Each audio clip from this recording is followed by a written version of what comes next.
Now, there have been calls to relocate the Al Udeid base away from Qatar to somewhere else in the region. I don't think that's in the cards in the near term.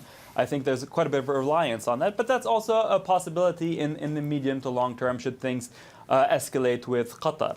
Now, I've been listening in patiently, and a lot of this debate has devolved into mudslinging against Saudi Arabia and against other countries. Let's be clear here. None of these countries that we're discussing in the regions are model democracies. Saudi Arabia is true to form, does not pretend to be, and does not pretend to be advocating on behalf of popular movement and interfering in the affairs of other states the way that Qatar has.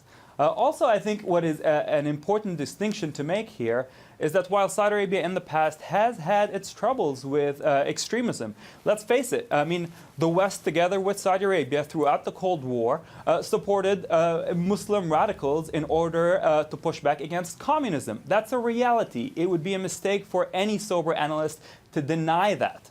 But blowback came in 1990 with Al-Qaeda and Osama bin Laden, and the first target of Osama bin Laden was the Kingdom of Saudi Arabia before 9/11, a decade before 9/11.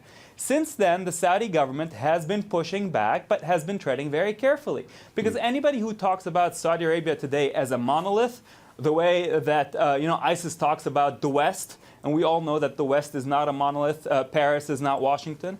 Anybody who talks of Saudi Arabia as a monolith is mistaken, is playing to the masses because it's popular on Twitter and elsewhere.